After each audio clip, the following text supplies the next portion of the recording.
medyo take this with a grain of salt, no? Life is short, take risks. Yun yung sigurong masasabi ko, pero baka naman ma-misinterpret. As someone na comfortable in working in corporate before, I am not going to say this, mag-resign kayo and build your own shit, right? If you're planning to start your own thing, you have to take risk na, explore things, fail left and right, but not to the point that you're careless na deliberately you're failing. Mm. Failures for me are important. That's the fastest way for you to learn. So, go out there, do something that you want because life is short. Today's guest is Jamie Hing, the co-founder and CEO of Payrex. Jamie is a technical founder and fintech builder who has spent years solving one of the hardest problems in business: payments. He was also one of the co-founder of Paymongo and now with Payrex. He's helping businesses in the Philippines handle payments, payout, reconciliation, and financial operation more smoothly. What makes Jamie interesting is that he's not just a founder who talks strategy. He's someone who has really been deep in the technical side, product side, and operator side of building fintech. In this episode, we'll talk about his journey from engineering to founder and the realities of building payment infrastructure in the Philippines and the lesson from Paymongo and what he's building now with Payrex. And this is Jamie Hing. Hey Jamie, thank you for being here and welcome to the podcast. Hello, hi Rod. Pressure ako yung first guest mo, but thank you for asking me to become the first guest. Yeah, actually, sobrang appreciate ko yung time na alam ko sobrang busy mo and you have lots of thing to do pero binigyan mo pa rin akong time para maging guest ka rito. My first question for you, Jamie, is you already helped build one major fintech dito sa Pinas. And now you're leading another company which is called Payrex. So, what keeps pulling you back into this space? Okay. But to maybe just to give you a context lang, my first company, Paymongo, a fintech company, I left 2023. It was a very tough decision for me to make to leave the first. I guess I'm not so successful pa naman, but I do believe that I learned a lot from there. When I left 2023. I'm trying to figure out what's next sa akin. Like, trying to figure out if I will go back to corporate world or do I join a startup and maybe I don't know. I still love to code, so just like thinking about maging software engineer uli para lang mawala yung alam mo yung responsibility like Mm. you're running the company. But I guess there's always a special place for me when it comes to like running your own. And I had a very interesting conversation with my current co-founder, Edwin Lasherda. He was also a co-founder of Paymongo. We had a very interesting conversation. Asked me, do you still want to start another company? There is an opportunity. And then he asked me about if okay lang ba sa'yo kung fintech. Sa akin naman, well, hindi siya mahirap sagutin. I said yes, just because, to answer your question, I'm rooting for, building something here in the Philippines na I strongly believe that we have very good talent and at the same time, there's a lot of opportunities for us to build here. And I guess, I don't know, like, solve at least one problem at a time. And I hope through running a startup, I could make a difference. Like the feeling that I felt before in Paymongo where we managed to help businesses.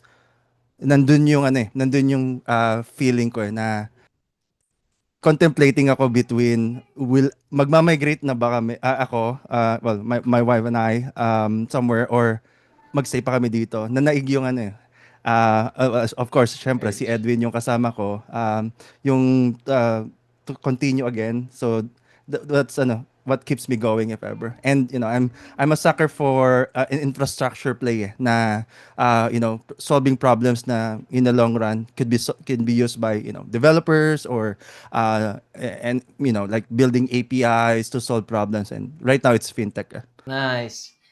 Actually, disclaimer lang, no? I don't have any background with fintech company, and I know fintech company is not something simple compared sa mga ibang space, no? Fintech is very, I would say it's very complicated kasi nandiyan yung mga legalities and also about money for sure.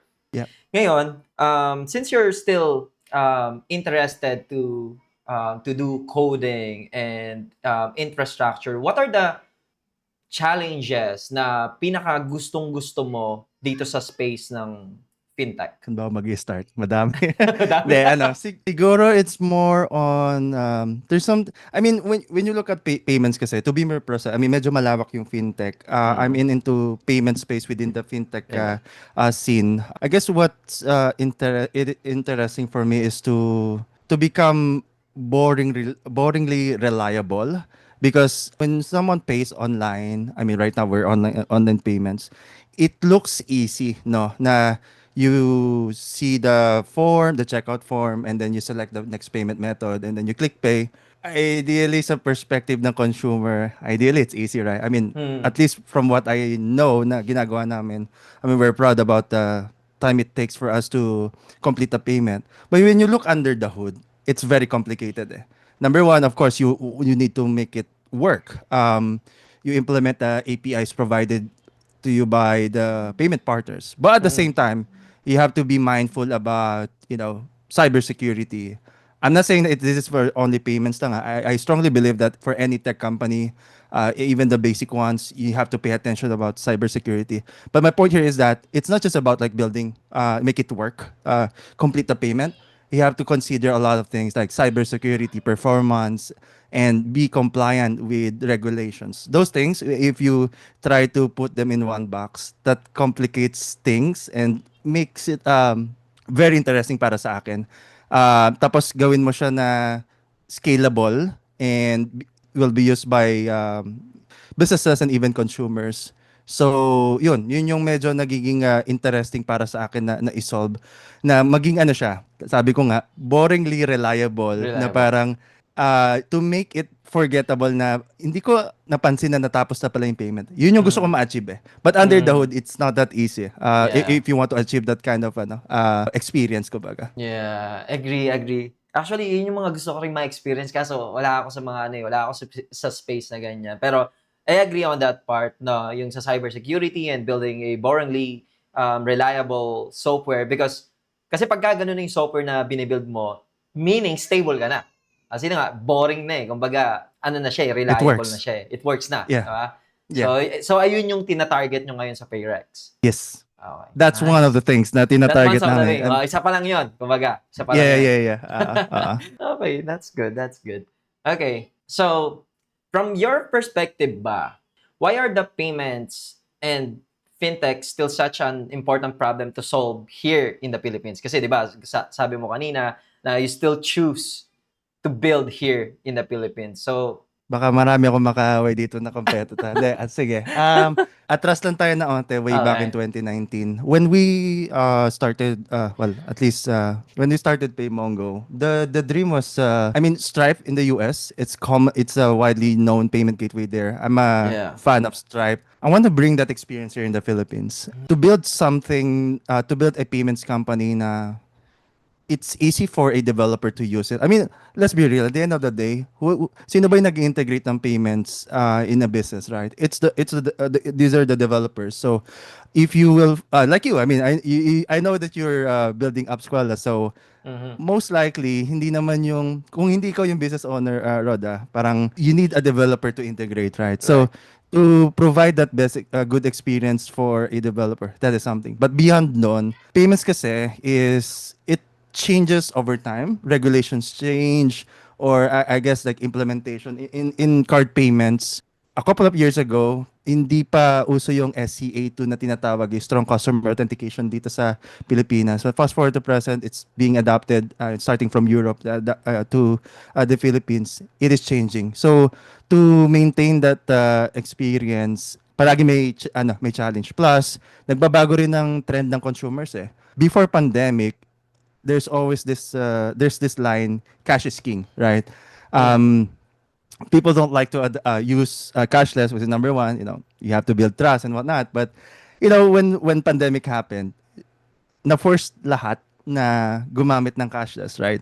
Yeah, yeah, it's so funny because 2019 nung nag-start kami ng first payments company ko na co-founded ko is credit card yung pinaniniwalaan namin na magiging top one na payment method eh. I mean, that time that's true. Fast forward to present, working with Payrex, I'm surprised for universities. Common na yung GCash as a payment Correct. method eh.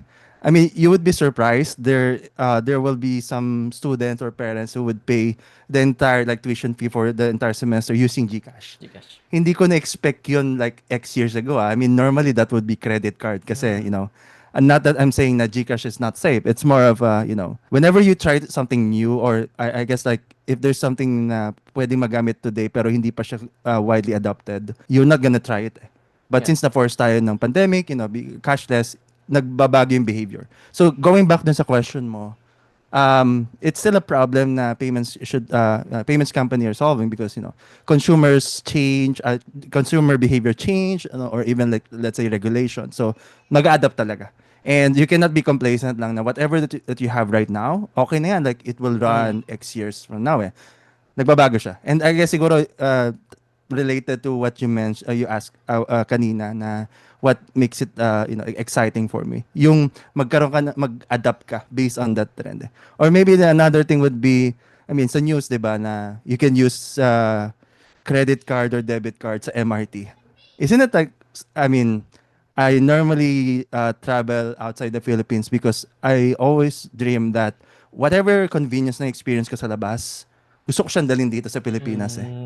So yun yung parang sa akin sobrang exciting na nung nakita ko yung news about you could use your Visa Mastercard sa MRT. Sabi ko, wow, okay, this is something na pangarap ko na. I mean, if I go to Japan or somewhere, you know, na pwede na yung credit card sa MRT, sobrang convenient eh. So if you constantly like, you know, see those problems that can be solved, I mean, opportunities and problems, I prefer problems over opportunity. Yun yung makikita lagi ng payments company. Or even Google Pay. I attended also the you know, launch of Google Pay here in the Philippines. Right now, I don't normally nilalabas na yung wallet ko. Eh. I use my phone na lang to pay, di ba? So, as Yeah. you can see, babalik tayo dun sa consumer behavior na nagbabago. So, yun yung constantly na sinosolve ng payments companies. At least from what I know. Actually, sobrang good, no? And isa sa parang napaka-interesting nun, especially on your end, no? So, you're in the fintech and hindi siya madali kasi parang ang konti lang din ng mga, 'di ba? Ang konti lang ng mga sumusubok dito sa fintech kasi alam naman natin na sobrang hirap, especially sa mga regulation, 'di ba? Sa mga Mahal regulation, din. at saka, that's true, 'di ba? Mahal din siya. Yeah. And itong Payrex, actually sobrang hoping ako na magkaroon tayo talaga dito na parang mala-stripe payment dito sa Pinas. Kaya nung, 'di ba, nung parang ni-reach out lang kita, kasi nakita lang kita sa Facebook talaga eh. Habang nag-scroll lang ako, ano ng Payrex? Tapos nakita ko parang meron kang mutual friends din. Sabi ko, sino to? Oh, CEO ko ng Payrex. Tapos tinignan ko yung Payrex. Uy, solid to. Ang ganda to. Parang payments ha. Tapos doon ako na-curious sa'yo. Ano ba? Di ba, natanong ko na sa'yo, ano bang goal mo for this, ganito, ganyan. Tapos nung nasabi mo yung Stripe, doon talaga ako sobrang naging interested. Kaya gustong-gusto kita makausap about this podcast. Kasi marami talaga akong makukuha sa yung insight when it comes to building, when it comes to problem solving dito sa Pinas. Again, I mean, medyo na-excite ako dun sa ng mga nakwento mo, no? Pero just to be clear, malayo pa kami sa Stripe for the Philippines. At least, di ba? We'll You're go still there. moving forward, di ba? Yes, I mean, yes, of course, of course. That's the important part. Okay. Yes. Sige. Sige, step back muna tayo. Syempre, gusto ko munang malaman yung history or at least, ano ba yung before startups and fintech, what kind of builder were you ba early on? Boring.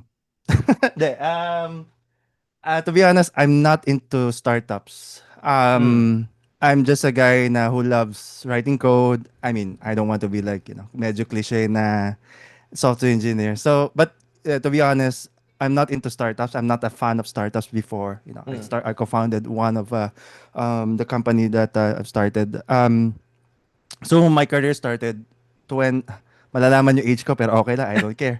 2000, 2009. I graduated 2009 and I was a software engineer for KFC Philippines. So around that time, like 3 years from 2009, I am the one who built the KFC delivery website. I mean, I'm fascinated about the idea of turning code into something that people could use.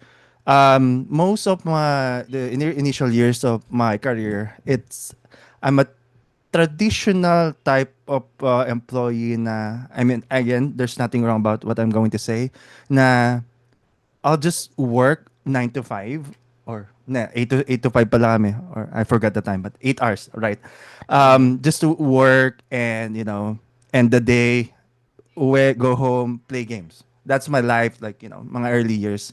But it changed when one of my best my barkada since high school. His name is Jeric. Started from high school, then magkasama kami na college, even sa KFC, kabady ko yan. And he was the one na initially umalis sa KFC. I guess doon namin nalaman na mas malaki pala sa sa labas. And take note, 2011 or 12 pa to ha. Okay.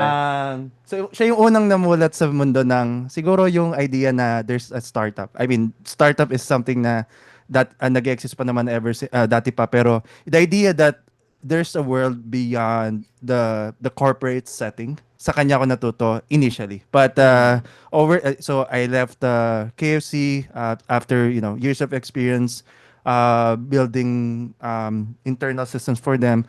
That time din, doon din ako na-expose on wala pa nga mga AWS. Actually, nung nag-start ang AWS, early days sa Pilipinas, yun, na-experience ko yung creating a server, a couple of clicks lang, di ba?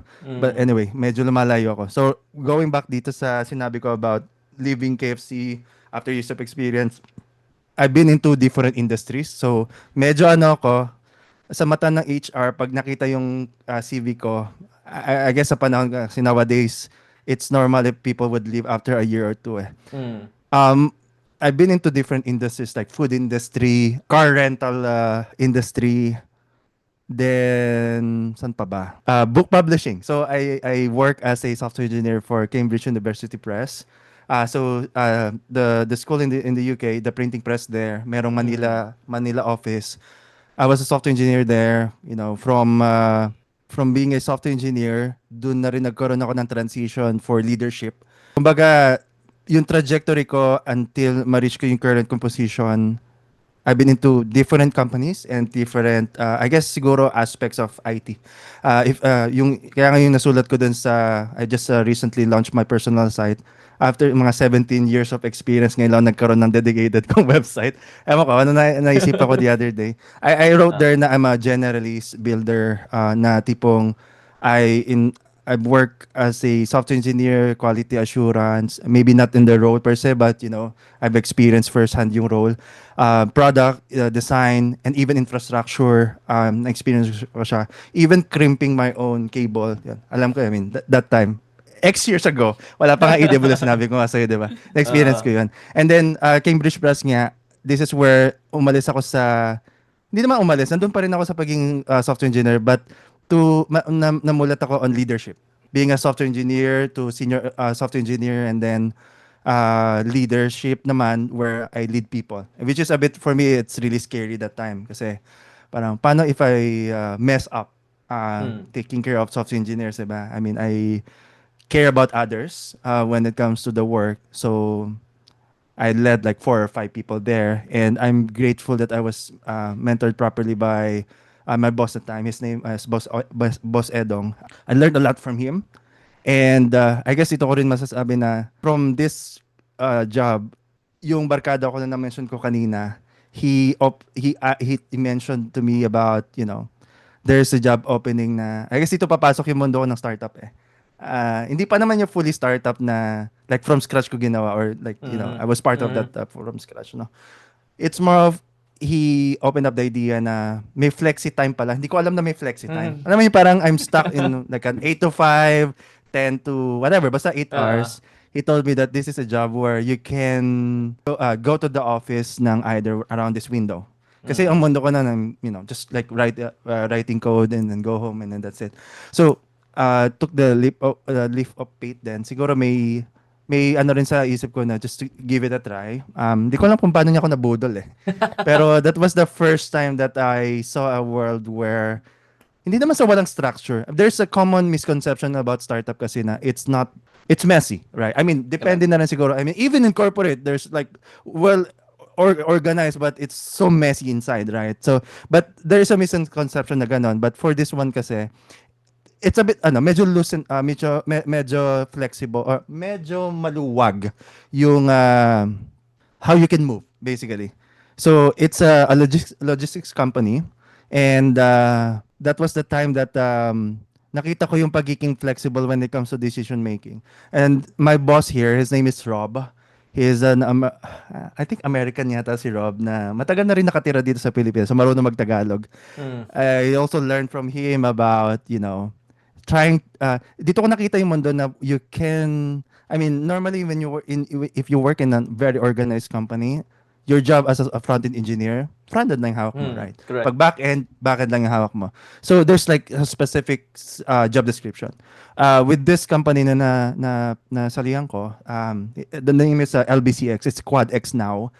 This is why I saw na okay pala, fit pala sa akin yung tipong I can jump from one aspect of development to another.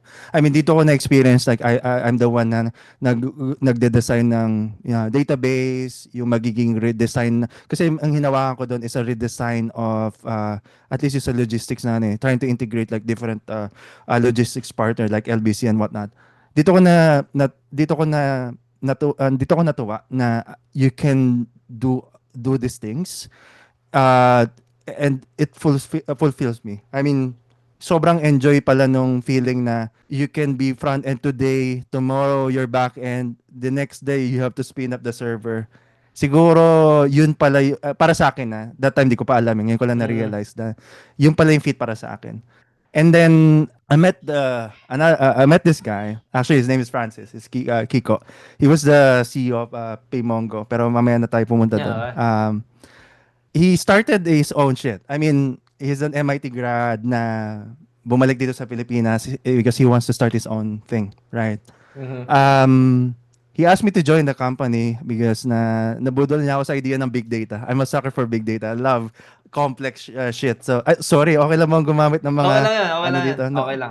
Okay, sige. So, complex things, his plan is to build like a social media analytics company. So, ito yung first time na nag-jump ako into another ship na talagang from scratch. Imagine, no? From different companies na puro corporate. And then, napunta ako sa LBCX, na QuadX na ngayon na I don't think they're like in a startup mode na sobrang talagang simula pa lang. At least parang middle ground, parang ganon. And then namove ako sa talagang from scratch. Pero dito, wala pa ako accountability, Roda. Meaning, hindi pa ako, wala akong share. So, I don't have to worry about like, if nag-mess up pa tong company na to, employee Okay pa lang. lang din naman ako eh. Okay lang. Okay lang. I'm not saying na, be reckless or whatever. But at least, I saw a lens where, ito pala yung magiging experience mo if you build something from scratch. Right? So, fast forward from there, it didn't pan out, and then Francis asked me if we have to go back to if I want to go back to corporate because I mean that time I also proposed to my wife now. Hindi ko alam kung parang babalik ba ako sa corporate uli. I mean that time pinoproblema ko, and then he offered the idea of maybe we can build a software house. So that software house is ano ba name nun? 22 Delta. Sorry, okay lang naman to, no? Journey Okay lang, naman okay lang. tinatanong mo sa akin, diba? Go. So software house siya na we just don't want, ewan ko, maybe it's just me. I don't want to go back yet sa corporate kasi I enjoy the idea of being flexible and, just building things, figuring out things. That was my experience noon. And then, may mga tao din kami eh. Yung na-mention ko sa'yo na tinayo na startup ni Francis, ni Kiko, nahatak namin dito eh, dun sa software house na yun. And then, So, para ba siyang syempre, agency? Yeah, I mean, to keep it simple, dev house agency. Parang dev Pero house wala rin siya. naman kami naging kliyente sa totoo lang. Kasi parang, ininvestan kami ni Edwin that time. To start, siguro 3 months, 4 months, wishful thinking we could get a client. Client. We pitched left and right, and then umabot kami sa point na wala na kaming ipapasahod. Of course, we have to make a tough decision to tell our teammates na wala talaga, Wala na. 2 buwan lang. We never got a client. I mean, we had one.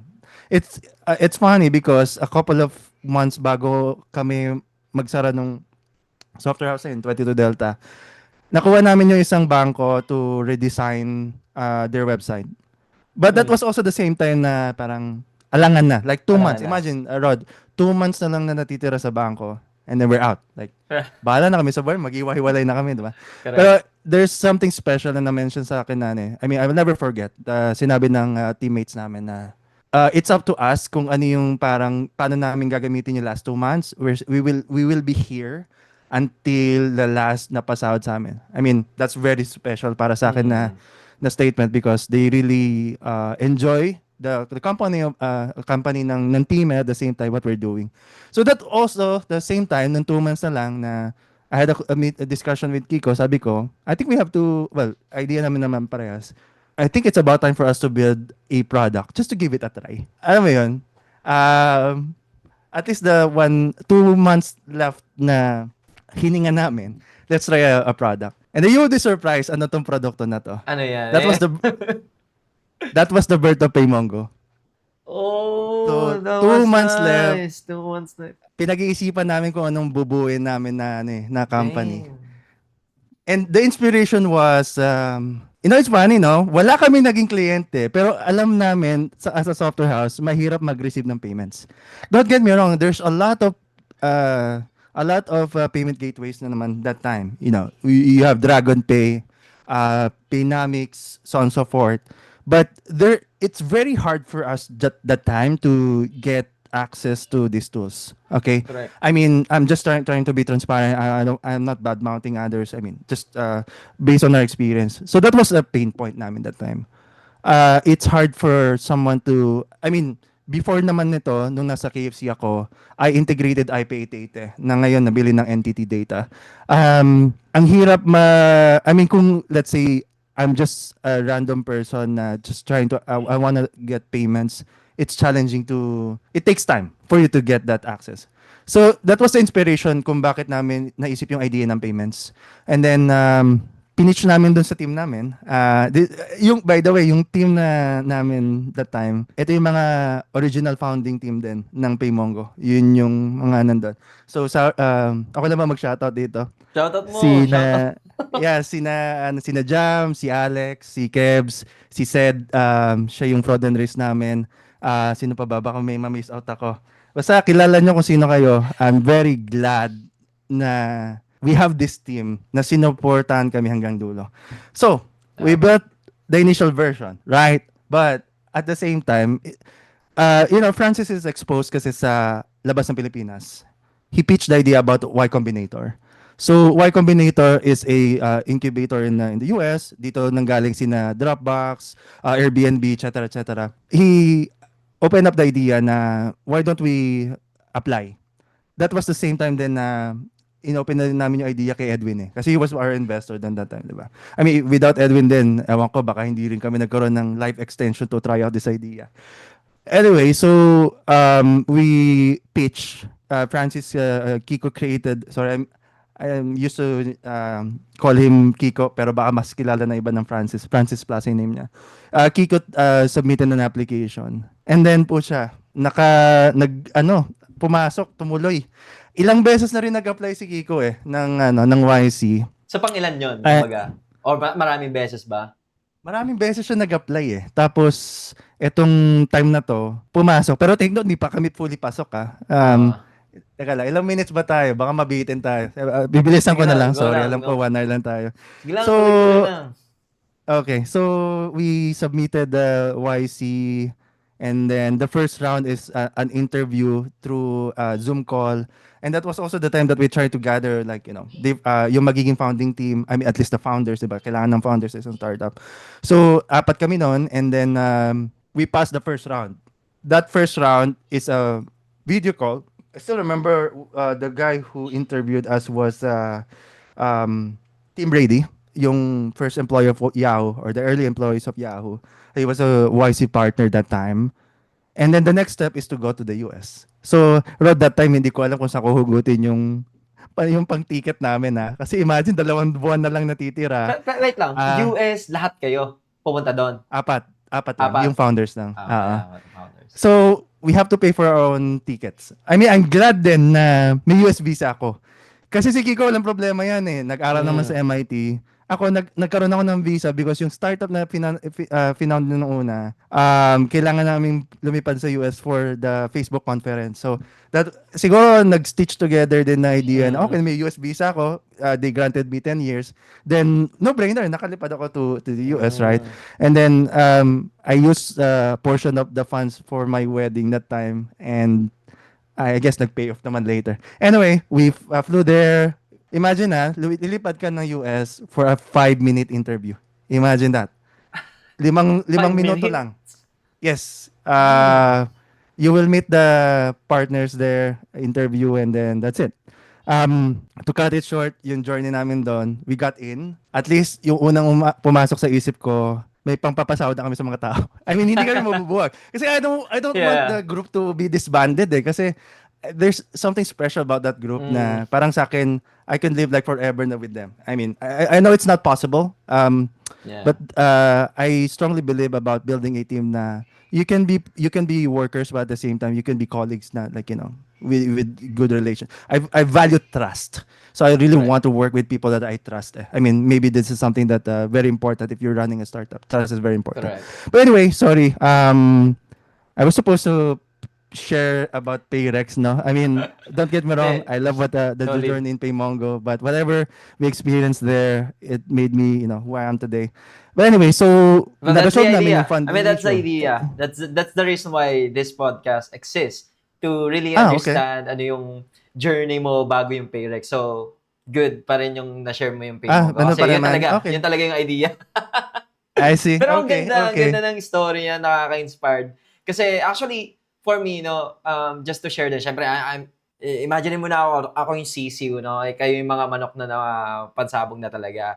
So, in my case kasi, in my experience then, working 8 years na rin sa IT industry, ang napansin ko rin, or pinaka-napansin ko rin talaga, ang pinaka-mahirap gawin sa companies is humanap ng right team. Kasi madaling mag-build ng product eh. Pero mag-build ng right team is the hardest. Kasi Yes. kahit ngayon sa startup sobrang hirap humanap ng, alam mo yung, ito yung fit, ito yung parang magbibigay talaga ng, alam mo yon, responsibility, accountability for this product. Hindi lang yung about sa pera, hindi lang about sa salary and so on and so on. Parang, kumbaga, I value this team, I value this product, I believe this product. Ang hirap makahanap ng ganong klaseng team. And I feel like sa story na shinare mo kanina is, yung team mo na yon is fit talaga sila kung ano yung vision nyo dun sa company na or sa binibuild nyo na product. Kaya, one way, and ang ganda ng naging transition nyo from low to Yeah. to high. So, The dynamics within the team, like what you mentioned, diba? There's a lot of, like, formula around it, and Agree. that's I guess for me that's the fun dun sa journey. It's not just about you get like a lot of money in the long run. I mean, sure, syempre reward yan, pero the journey mo, and not just about the destination. Yun yung special para sa akin sa startup eh. It's not, of course, we aim for the destination, right? But if you're not enjoying the journey, wala. para saan pa, di ba? Correct. Ayun na. Correct. Agree. Fully agree. Nice. Buti na ng podcast ako ng ganito. And tamang-tama, ikaw yung first na guest ng podcast. Okay, so Yeah. let's go to the ship ng Paymongo to Payrex naman. Mag-ship na tayo ng gear. So, Sige. After your first major fintech chapter, what changed in your perspective ba? Okay. I think there's a lot then. But siguro yung mga highlights. Number one, well, ano pa rin, true pa rin yung start something na you really enjoy. Very important yun. Number two, I guess ito, very important. Well, as developers kasi, we're very proud about the product that we build, right? Mabilis to mag-run, o kaya naman kailangan mong technical or nerd stuff that you would say. That fascination or yung proudest moment mo, walang sense yan kung hindi ka marunong sa product distribution or yung selling part. Parang ano yan kahit sobrang shiny ng ginawa mo, kung hindi alam ng lahat na shiny to or bakit siya shiny, walang sense yan. I strongly believe on the idea na I'm not saying to build something shit. Okay? Important din yan. Pero it's not all about the product development. Distribution is very important. So I guess siguro sa akin as a software engineer na who always might be fascinated on tech, learn about distribution. Distribution is about how you would sell it, you would market it. You don't have to learn about I guess yung sobrang I mean, yung theoretical things about like, high touch sales or low touch sales. But you have to learn selling. Kasi kung wala nun, hindi rin makikilala ng tao yung yung ginagawa mo, 'di ba? Next one is as someone na who might normally care about development lang and then now second time na nag-run ako nito. Always do not forget about how you will make this run, like the fuel. It's not just about like the proudest moment about what you build or the fame engagement and whatnot. You have to think about how you will make it this profitable. I'm not saying to be profitable today or tomorrow, but you should have a plan, and then that plan it can change along the way. Pero kung wala ka nun, puro lang nasa harap mo at wala kang parang long term plan, mahirap yan. Yun yung importante. And then last is as a company, you have to move ng same phase. Meaning, as someone na nagmamanage ngayon ng maliit pa lang naman kami, 19, it's important to involve a lot of people. All of your people. Walang matitirang isa na parang, hindi ako masyado involved dyan kasi ano lang naman, ano ba yung ginagawa ko? No, I don't want that. I want people to know exactly what we're doing, where we are right now. Because at the end of the day, you cannot do it alone. So it's important, even the brightest person in the room, your company, and a company is composed of more than one, unless OPC ka. But anyway, sorry. Medyo weird na joke. If you're a company, you are a group of people, you have to move as one and, be aligned with one another. So, those are the things that I guess doing this second time around, yun yung mga, I guess I will always use that as part of the framework. If let's say I would try a third one, fourth one, fifth one, whatever. Yeah. Actually, nakaka-relate din ako dun sa mga sinabi mo kanina. Kasi ako, I'm trying to build my startup then. And actually, what we are lacking is more on distribution and how to make sales. Kasi nga, syempre, I'm not exposed with those. I mean, more on techie guy, di ba? Infrastructure, development, and so on. And right now, mas naiintindihan ko na siya how important the sales and the marketing and the distribution. Kasi hindi talaga gagalaw yung startup mo pagka hindi maganda yung sa marketing and sales and distribution mo. Kasi hindi nalalaman ng tao na, yung ganda pala ng binild mo. Ganda ganyan. And that's what we're trying to do or matutunan in this startup phase na ginagawa ko, which is really cool. And right now, may konting idea na or nagkakaroon na ako ng magandang ideas kasi sa mga shinare mo. And this is basically the reason why I really love talking to people that has a lot of experience sa mga nagawa na nila and mga achievements nila. Okay, sige. Why did you choose to build again the same category instead of doing completely different? Actually, wala naman akong parang preferred na industry as long as infrastructure play siya. Meaning like something you can build and improve over time. Nataon lang na when I had a conversation with Edwin and plus I trust Edwin naman. I mean, siguro to add din sa sinabi mo dun sa sa second time around, ano yung mga learnings and whatnot. It's nice to work with people that you trust, and Edwin is one of the people that I trust, to start again. And na-mention naman niya yung payments ulit. Pero sabi ko, okay, pasok pa naman sa category ng infrastructure play. If it's healthcare, Mm, okay lang din sa akin. Logistics, okay lang din sa akin. Basta infrastructure play. Yun yung infrastructure. para sa akin. I mean, another category, another criteria would be something na pwede ako mag-empathize eh. Ayoko mag-build ng something na hindi ako nakaka-relate. Kasi you will invest time and energy dito. Correct. Might as well do something that you enjoy, right? Agree. Ayun. So kung iba yung sinabi ni Edwin, like, I don't know, ibang industry, okay lang din sa akin. Basta, again, number one, infrastructure play. Number Infrastructure. two, I work with the people that I trust. Mm. Siguro yun yung starting point and then figure out along the way na lang siguro. Mm. Yeah. Nice. Nice. So, when you say infrastructure, do you mean ba na yung pag-system design, ayun ba yung minimin mo No, it's sa more of ano eh. infrastructure? No, like for example, for Payrex kasi, it's in infrastructure play in such a way that we're building towards solving problems around finance or payments. Eh. Mm. So if this is something else, like for example, there's also a YC company, Dash Labs. Dash Labs is a company na for infrastructure play naman siya for clinic operations. Eh. So it's like you're building something na hindi lang siya yung tipong feeling mo mag-end ng eto na yung current state niya and then that's it. It constantly evolving, providing Mm. solutions toward a particular space. So if let's say I would say na yan, infrastructure play for healthcare, I guess initial na inisip ko would be I might start with EMR and then from there you build problems around that space. Eh.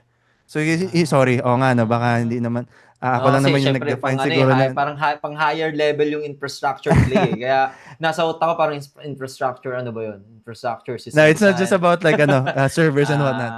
Or maybe let's say for transportation, maybe I might Mm. start with let's say TNVS and then build Mm. something around food delivery because it's within the transportation space, diba? So parang you can always like crawl around it. Or there's another idea na pinitch ko dun sa isa kong kakilala. I call it Restos. It's restaurant OS. So infrastructure around solving problems around restaurants. Display system, monitoring. Kasi I used to work before in KFC. So the things that I do there, back office.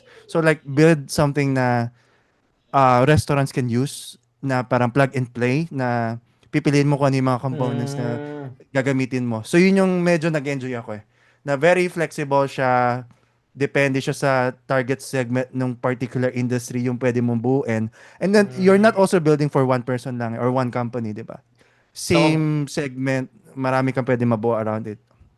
I see, I see. So parang ang Ah, gusto mong i-build is more on medyo yung may malalaking scope na yeah, pwedeng maging lumaki yung scope, parang pwedeng ganun. lumaking scope, evolving Yeah, siya kumbaga another thing is siguro yung pwede kang mag-expose ng API and other people can build around it around and then it.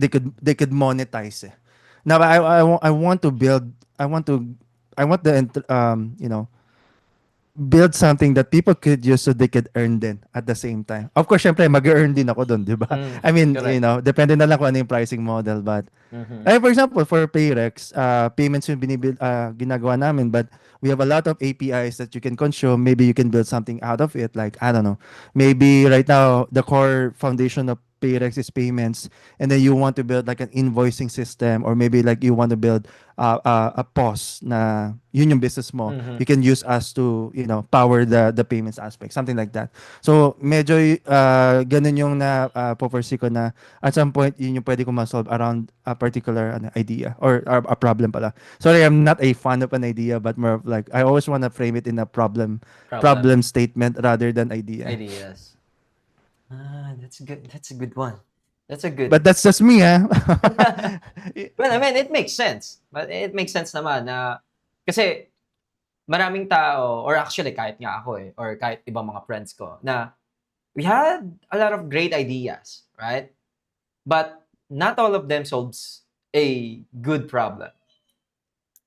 And Yeah.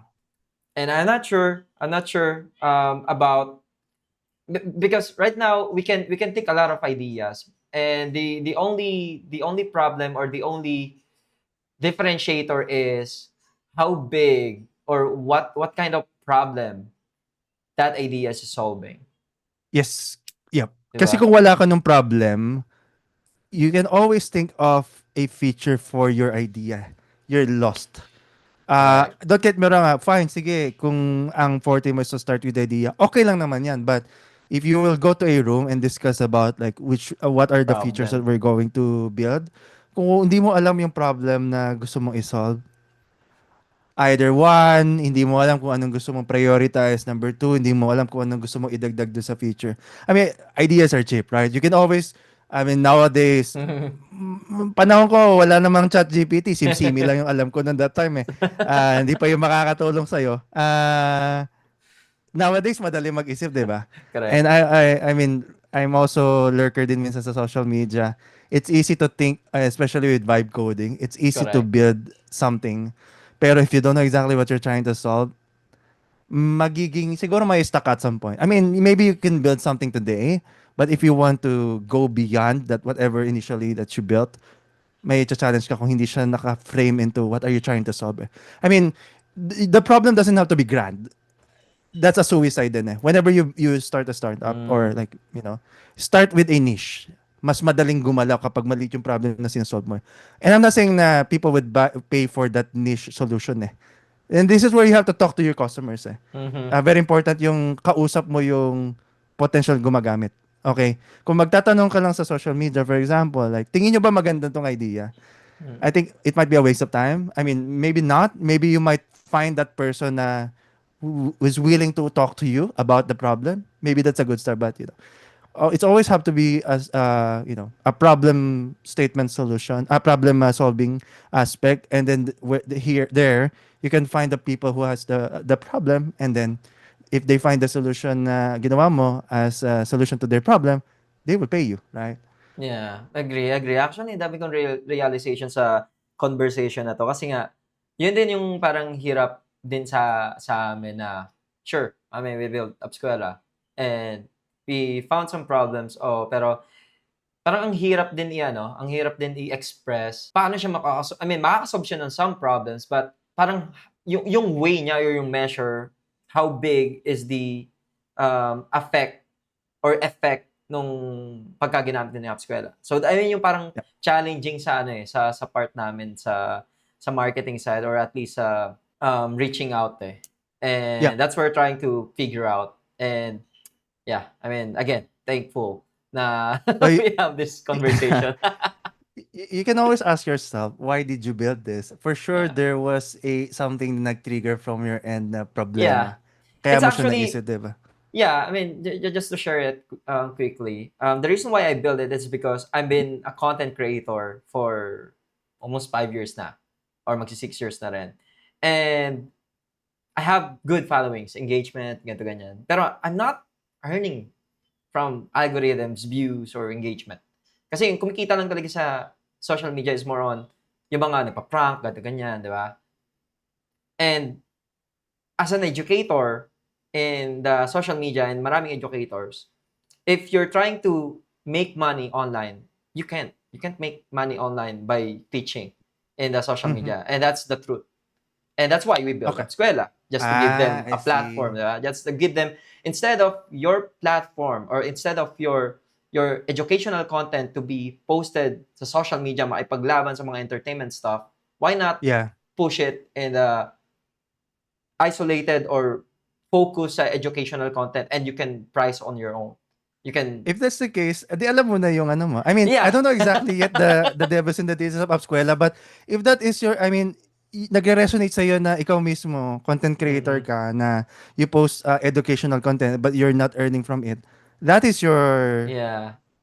kung i-frame ko siya in a problem statement na ano na aspect, you're someone na you want to educate people through the content, but you're not earning money through it because there's like a lot of noise and there's no platform. That's what you're trying to solve eh. And your Correct. target market initially are the educators na Educators. who want to earn from that. You talk Yeah. to people na ganyan, and that's how you could shape up the Upskwela. I mean, from Yeah. their challenges. I mean, maybe it might start from you kasi you as well, same nung target segment mo. But of course, syempre, ikaw pa lang yan. I mean, you want this platform to be profitable or earn money. So you talk to same segment na ganun yung nakaka-experience niyan, and then you can shape up further upskwela. I don't think your target segment yung mga natututo but more on yung Yeah. nagtuturo, 'di ba? Yeah. So Yun don't talaga get yung me demand wrong, namin. indirect siya pero Correct. alam mo yun, you can also learn from same sa amin. Indirect namin na customer, yung customer ng merchants namin. We Mhm. want to make a good experience for payments so that our merchants are happy, and then they will be trusted by their consumers. So same nung Correct. sa'yo, ang target mo dito Uh-uh. would be the educators, diba? Educators. So from Yeah, here, agree. shape up mo yung Actually, initial na uh, features, so on and so forth, diba? yeah, that's what we're trying to working out. Okay, Yep. so let's go back to the Payrex building today. So right now, ano yung parang binibuild ni Payrex today na in a clearest possible way? Ano ba talaga yung parang pinaka-goal ni Payrex today? Sige na, Okay, to go. answer your question, when we started I'm not gonna compare the first startup na co-found ko. For Payrix kasi, our go after my X years of almost 4 or 5 years of experience running a payments company, we realized that payments company kasi are not designed to they are designed rather to give you wide range of payment services like payment methods like GCash, Maya, Mm. buy now pay later solutions cards. But they are not designed to help you dun sa after payments, which is normally it's about reconciling. And this is where Payrix comes in.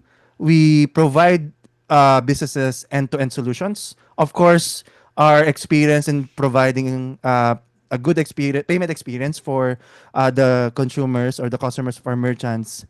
Ano namin yan, ininvestan namin yan. But we don't want to end there.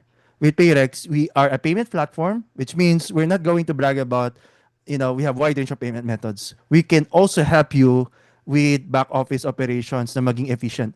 So I'm very proud about the current merchants that we have. So we're processing payments for schools like National University, Asia Pacific College, or College of St. Benilde. Initially, I know that they already have an existing payment partner, but with Payrex kasi, while mas maraming payment methods yung existing partner, ang naging sweet spot namin is we managed to help them with our APIs and tools to improve the reconciliation process. And that is a pain na hindi alam ng lahat. Ang isa sa pagkakaintindi ko sa mga accounting people, sobrang matiisin nila to figure out their shit.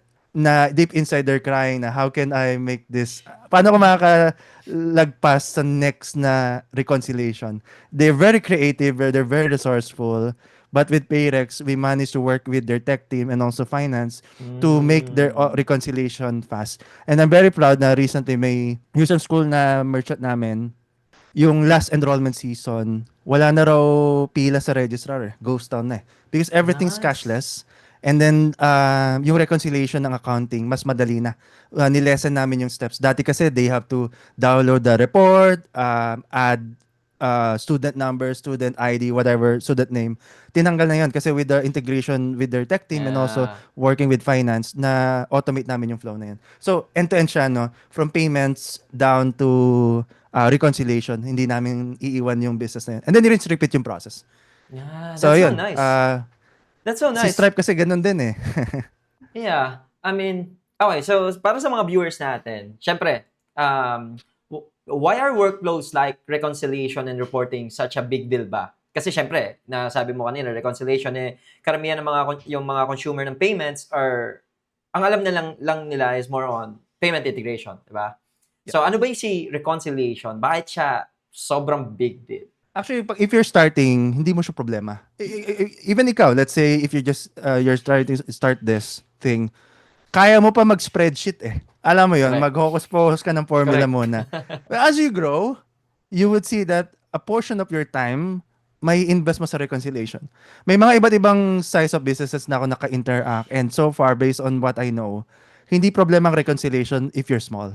But as you grow, that's gonna be a problem because this is where you have to hire an accountant, an external accountant, maybe to reconcile or to to simplify yung reconciliation, it's more of, oh, may settlement si gateway. Ano to nagmamatch na to na payment na to sa order ko? Parang ganun. So the bigger you are, the harder it is for you to complete that process. That's why kapag maliit pa lang yung business na pinipicture namin, of course, ang binabrag namin, it's about payment acceptance. And I'm also proud about our payment acceptance because we are obsessed on, ensuring na mataas yung acceptance rate namin.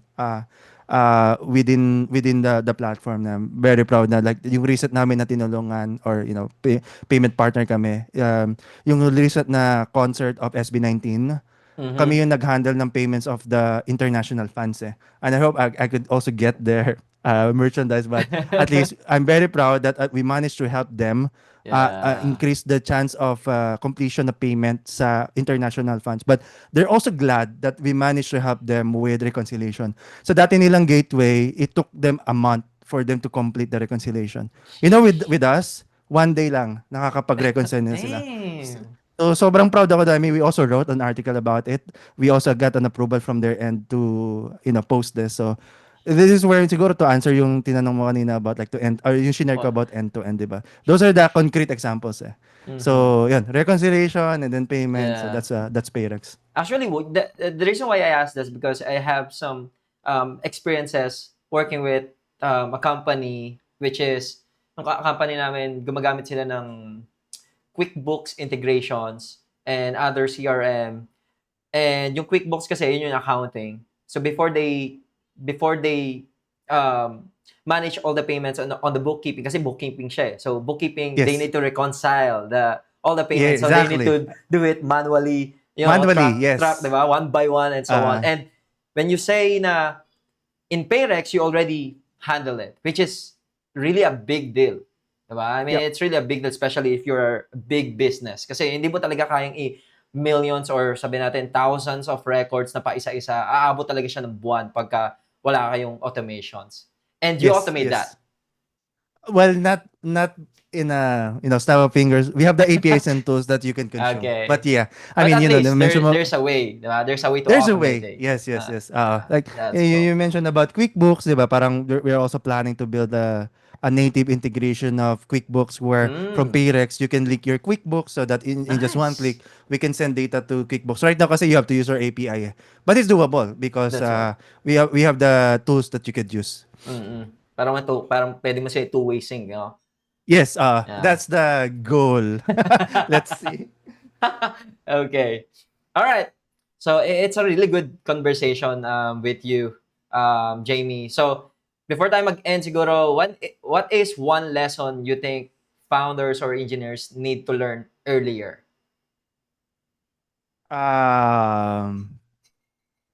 Medyo take this with a grain of salt, no? Life is short, take risks. Yun yung sigurong masasabi ko, pero baka naman ma-misinterpret. As someone na comfortable in working in corporate before, I am not going to say this to also na magsabi na mag-resign kayo and build your own shit, right? Uh, if you're planning to start your own thing, you have to take risk na, explore things, fail left and right, but not to the point na you're careless na deliberately you're failing. Failures for me are important. That's the fastest way for you to learn. So, go out there, do something that you want because life is short. You will learn from these mistakes. You might stumble along the way, but as long as you can get up and learn from this, pagkadapa mo, maraming learnings doon eh. I guess yun yung siguro sa akin kung mas bata-bata pa ako. I mean, Bata pa naman naman. yata ako. Bata pa naman. 36 pa naman. Hindi, I mean, all I want to say is that I think if parang I will try startup ng early pa lang kasi sobrang ang dami kong natutunan dito. So yun lang. So going back on what I mentioned, life is short, take risk. Take this with a grain of salt, but all I'm saying is that failures are normal. Yeah. Try out things, you would learn from it. Fastest way for you to learn. Yeah, I agree. May nabasa rin ako niyan or maraming mga nagsasabi, 'di ba? Hindi ka matututo sa success, matututo ka sa failure. 'Di ba? Yun yung sinasabi nila. Mas marami ka matututunan. Yes. Sa failure. Yeah. Okay, so where can people follow your work ba or learn from Ah, learn more about Payrex? masyadong maingay sa Facebook ko ngayon. Yun.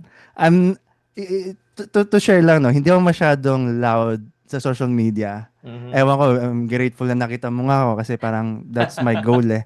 Pero when I was in Paymongo kasi I don't normally go outside like, nasa backstage ako lagi.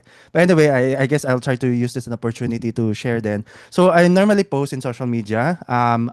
But a starting point siguro, I recently, on point din, no, I started my personal site. I'm also writing there, Jaiming.com. That's just my first name and last name.com. I have my Facebook there and LinkedIn, but normally I post in Facebook, and you can follow my post there. I normally post about Payrex. Sometimes I try to crack jokes there, like memes and shit, but mostly it's about Payrex. But I expect na rin na from time to time I'll try to write often. I want to share about like my journey in startups, and at the same time some learnings ko din na sana may matutunan din yung ibang tao. Marami sila matututunan, especially mga software engineers. Yeah. Yeah, I mean, even you, Rod, just we're friends naman sa Facebook. Yeah. Normally, send me a message na lang if I could Yeah, share sounds some good. insights And and whatnot. also, I actually wanted to see you in person as well. So if ever na magkaroon ng, schedule or pupunta ka dito sa Manila or may events, Ah, we can yeah, meet we up could or catch up. something. Yeah, meet in person. Sige. Sounds good. Sounds good. Thank you, Jamie.